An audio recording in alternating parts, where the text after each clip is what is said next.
اهلا بيكم، معاكم مهندس احمد صلاح، والنهارده هنتعلم في اقل من دقيقه ازاي نعمل ريفيل او عرموز حوالين المبنى.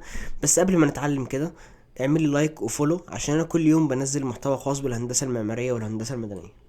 عشان اعمل ريفيل في الواجهه بتاعتي، هاجي عند اركتكتشر، هاجي عند تاب الوول، هدوس على السهم اللي تحتها، هاجي هلاقي نزل لي قايمه هختار منها ريفيل وول ريفيل.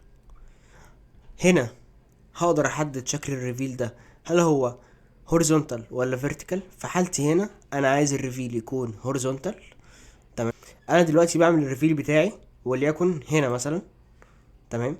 هطلع بره، هدوس اوكي بره، هلاقي الريفيل بتاعي اتعمل بالشكل ده. تمام.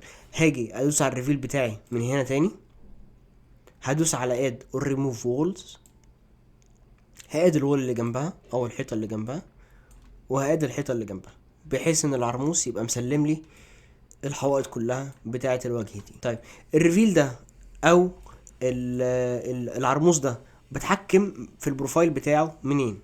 لو انا جيت دوست على الريفيل ذات نفسه، دوست على edit type، هلاقي عندي البروفايل بتاعي اسمه ريفيل وول بروفايل 960. تمام.